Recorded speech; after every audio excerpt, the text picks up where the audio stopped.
Pessoal, nós estamos falando da Agenda 5, que fala sobre salários e direitos trabalhistas, tá? No Brasil. O salário ele é algo importante que faz com que as pessoas se mantenham, né? E a gente vai falar sobre alguns direitos que nós temos relacionado a isso. Então, primeiro que é o salário, né? O salário é uma remuneração que o empregador paga ao seu empregado pelos serviços prestados. Isso tem relação com a agenda, vocês podem se aprofundar um pouco mais e acaba servindo como sustento para o trabalhador. Qual é a origem do salário, né? O salário ele vem do latim, de salarium, que tem relação ao sal.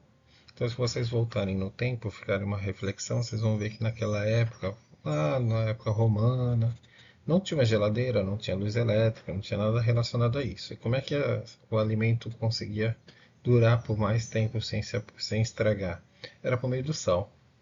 Então, quem come carne, aquelas carnes salgadas que vende, que ela acaba durando muito tempo justamente pelos mesmos princípios. Trazendo isso para os nossos dias, surgiu a palavra salário. Então, salário, nós temos alguns direitos, né? Um deles é o adicional noturno, que é 20% da hora normal quando trabalhamos, de acréscimo, quando trabalhamos das 22 horas até as 5 horas da manhã, valorizando o sacrifício por estar trabalhando nesse período.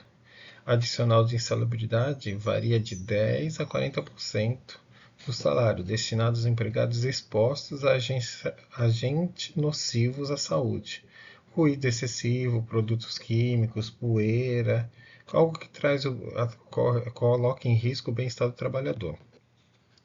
O adicional de periculosidade equivale a 30% do salário base, não é o salário que se vocês ganham adicional, alguma coisa, não é esse. É o salário base, o salário contratado. Para quem trabalha com explosivo, inflamável, eletricidade, trabalha com risco de eletricidade, outros riscos. Tem também um chamado adicional de transferência.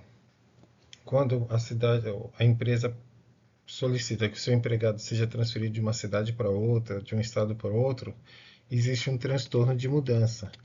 Então, no salário base, o funcionário recebe 25% para estar atendendo esse pedido da empresa. Vocês viram que algumas vezes, a maioria das vezes estão relacionados ao salário base, tá? Então tem algumas proteções legais de salário, né? Primeiro, ele até o quinto dia útil do mês subsequente ao trabalho, o empregador tem que fazer o pagamento. Irredutibilidade. O valor do salário é irredutível, salvo a negociação em conversões de acordo coletivo, protegendo assim o poder de compra do trabalhador. Ou seja, você não vai ter um sofrimento a não ser que tiver acordado de que vai ter redução, alguma coisa assim, senão não vai permitir. Tem alguma proteção legal também relacionada a isso.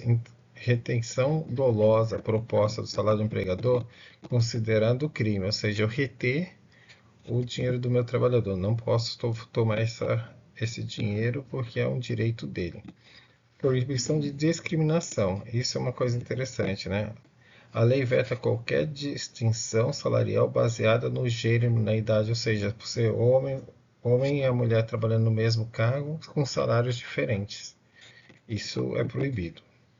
Até agora eu fiz um resumo, não sei se vocês estão entendendo, mas a ideia é que vocês consigam ter uma noção do que vocês já leram. Tem alguns descontos que podem ser deduzidos. Por exemplo, INSS é o Previdência Social que acaba servindo para quando vocês se aposentarem vir como forma de pagamento. Ele é uma alíquota progressiva de 7,5% a 14% da faixa salarial. Tem o imposto de renda, que é deduzido algumas vezes na fonte do trabalhador. Esse valor tributário é quando o governo acha que você recebe além do necessário, você entra numa taxa que hoje teve uma votação e tem que estar alterando essa taxa de imposto de renda, tá? Pensão alimentícia é o valor descontado de determinação judicial. O juiz determina que um certo valor do seu salário vai ser pago para o seu beneficiário. Então eles descontam, então são algumas coisas que podem ser deduzidas no salário. Houve falta e você não justificou essa ausência, resulta num desconto correspondente aos dias não trabalhados. Vale transporte, a empresa desconta até 6% do salário. Vamos supor, se você pega o vale transporte seu deu R$ 200. E esse 6% do seu salário equivale a R$ 100, você vai ser descontado R$ 100, mas você vai receber o valor do vale transporte completo. Então, são alguns benefícios que nós falamos sobre descontos, benefícios e alguns descontos que nós estamos falando, né? Então, lembra que na anterior nós falamos sobre algumas coisas que não poderia fazer e aqui como pode ser deduzido no seu salário. Existem algumas jornadas, né? As empresas com mais de 20 funcionários são obrigadas a registrar a jornada de trabalho, seja no sistema manual, sistema mecânico ou eletrônico, garantindo assim a transparência. Isso está dentro do CLT, que é a Consolidação das Leis do Trabalho. Existe um intervalo que nós somos obrigados a vivenciar por lei, tá? Por exemplo, para a jornada acima de 6 horas, é obrigatório um intervalo de 1 a 2 horas. Para repouso e alimentação. Em jornada de 5 a 6 horas, o intervalo é de 15 minutos. Então, se eu trabalho 6 horas, 15 minutos eu tenho que parar como uma parte de intervalo. Não posso passar direto. Tem um descanso semanal remunerado. Remunerado. O que é? Quando você trabalha a semana toda, você recebe o sábado e domingo como parte de descanso. E esse descanso o empregador tem que trabalhar. A lei assegura que um dia de repouso remunerado para cada semana, preferencialmente aos domingos, essencialmente para a recuperação física e mental do trabalhador. E aqui eu coloquei uma tabelinha, vê se vocês conseguem visualizar, que quando eu falto de forma injustificável, eu tenho interferência no meu período de férias. Se eu tenho até 5 faltas, eu ainda tenho direito a 30 dias corridos de férias. Se eu tenho até 14 faltas, eu vou ter 24. Isso considerando um ano, tá? De trabalho. Se você tem 23 faltas no ano, você tem 18 dias corridos de férias. Se você tem até 32 faltas, você tem 12 dias corridos de férias. Isso é um direito pré-estabelecido porque nós estamos falando do direito do trabalhador e tem o direito da empresa. As faltas justificadas é quando a ausência não gera desconto. Isso está no artigo 473. Ou seja, houve um falecimento familiar. Aí você tem 2 dias consecutivos no caso de falecimento de cônjuge, ascendente, descendente, irmão ou pessoa declarada na carteira de trabalho. Quando você casa, você tem até 3 dias consecutivos em virtude do casamento, permitindo ao empregador celebrar um marco pessoal. Nascimento de filhos tem 5 dias de licença paternidade para o nascimento dos filhos, para que o pai possa acompanhar os primeiros dias. Doação de sangue, você tem um dia a cada 12 meses. E tem a licença maternidade, que é de 120 dias. A licença remunerada para gestante, garantindo o direito do recém-nascido e a recuperação do parto. Então, do pai é 5 dias, da mãe é 120 dias e ela fica com a responsabilidade de se recuperar do parto e também acompanhar os primeiros momentos da vida da criança.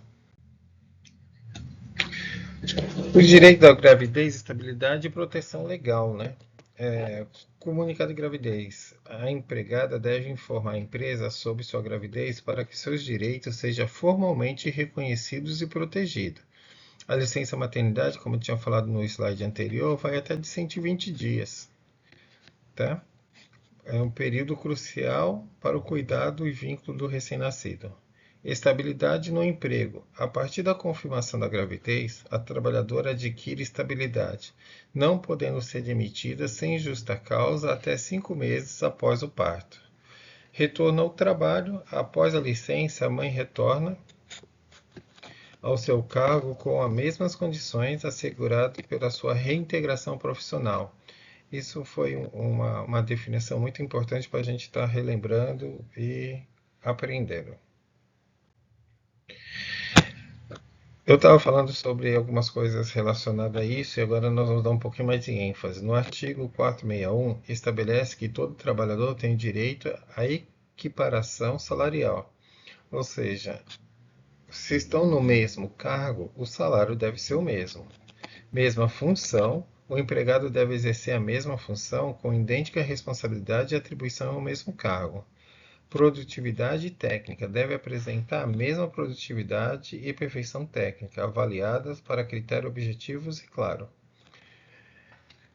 Mesmo empregador e localidade. O trabalho deve estar em serviço no mesmo empregador e na mesma localidade, dentro da mesma área geográfica. Ou seja, eu não posso discriminar porque uma pessoa tem mais idade ou ser mais novo. Se você está exercendo o mesmo cargo, o salário tem que ser o mesmo, tá? Tem outros benefícios garantidos por lei, seus direitos adicionais. Então, 13º, que é a remuneração anual, adicional calculada com 1/12 do salário por mês trabalhado. Geralmente paga em duas parcelas, o mês de novembro e o mês de dezembro, para despesas de fim de ano. E férias, que é um direito do trabalho, que após 12 meses de trabalho, o empregado tem o direito de 30 dias. Lembrando que eu falei uma tabelinha, se ele faltar, que isso vai reduzindo um pouco, mas o mínimo deles é 14 dias. Fundo de garantia é um depósito de 8% do salário pelo empregador em uma conta vinculada ao trabalhador, funcionando como uma poupança para demissão sem justa causa, doenças graves ou aquisição da casa própria. Então é um valor que você vai acumulando e aí é o fundo de garantia, tá? Acho que isso é muito comum, todo mundo está habituado. Quem está trabalhando, quem não está, começa a entender um pouco mais desse processo. Agora, uma coisa que eu trouxe para vocês, porque tinha umas dúvidas a respeito disso, e até tem relação ao fichário, né? Então, quando eu estou fazendo uma jornada válida de trabalho de 8 horas ou 44 horas semanais, contudo, em alguns casos, ela pode sofrer algumas alterações, tá? Mas numa escala de 5/1, o trabalhador trabalha 5 dias e folga 1. Na escala 5/2, o trabalhador trabalha 5 dias e folga 2. E 6/1, ele trabalha 6 dias e folga 1. Na escala 12/36, o trabalhador trabalha 12 horas e descansa 36 horas. Antes da reforma de 2007, essa modalidade só poderia ser adotada para alguns cargos profissionais. Mas com a redação do artigo 59A, ela pode ser adotada mediante acordo individual escrito em convenções coletivas ou acordo coletivo de trabalho. Como assim? Se o sindicato já fez um acordo e permitiu que naquela função você pode trabalhar nessa escala 12/36, aí você pode estar trabalhando e fazendo um acordo direto. O empregador pode fazer um acordo direto com o trabalhador, porque já está estabelecido, tá? Na escala 24/48, o colaborador fica 24 horas no trabalho e folga 48 horas. Geralmente, quem trabalha muito na parte de plataformas, eles ficam um período e voltam. Eles têm essas jornadas, tá? Porque eles trabalham um limite pesado em relação à hora, 24 horas, mas tem direito a folga 48. Eles têm alguns descansos previstos para isso, tá? E aí, aqui tem um exemplo de uma hora extra. Eu acho que é importante lembrar, né? Que hora extra ela é paga em cima do trabalhador ficar além do seu horário. Tem duas formas, tá? Tem também o que chamamos de banco de horas. Mas falando sobre cálculos a respeito disso, ele diz assim: para começar o cálculo divisor de hora extra, é preciso estabelecer que a jornada de trabalho semanal do empregado, lembrando que uma semana é composta por 7 dias, 6 dias úteis, incluindo sábado, e o último dia geralmente entendido como domingo, que é o descanso semanal remunerado pelo colaborador, o DSR. Então vamos lá. Isso, preste atenção que eu acho que teve dúvida. Então vamos lá. Uma jornada de 44 horas, ela pode ser dividida da seguinte forma: de segunda a sexta trabalhando 8 horas e sábado trabalhando 4. Então eu tenho 44 horas barra 6 dias, que dá uma média de 7,333 média de horas trabalhadas por dia. Eu pego duas casas, 7,3, e multiplico por 30, dá um mês fechado, que equivale a 220 horas trabalhadas ao mês. No caso da hora extra, no domingo, eu preciso ter um acréscimo de 100%. Ou seja, no sábado, eu vou pegar a hora que tenha mais, que ele trabalhou, vamos supor, se ele trabalhou 2 horas, eu vou pagar 3 horas, porque eu pago 1 hora e meia. A hora e mais meia hora de trabalho pela hora trabalhada.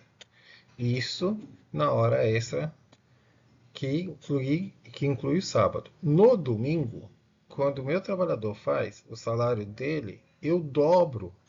Se ele faz 1 hora, eu pago 2. Se ele faz 2 horas, eu pago 4. Eu sempre dobro no domingo. Eu acho que algumas das atividades que eu estava corrigindo, alguns alunos colocaram o sábado como hora de 100%. Então, para o cálculo de 1 hora de 50%, eu multiplico a hora que deu, eu divido lá, R$ 2.000, vou dividir pelas 44 horas, eu vou ter 1 hora quanto ele ganha. Essa 1 hora, se eu multiplicar por 1,5, eu vou ter o valor da hora de 50%.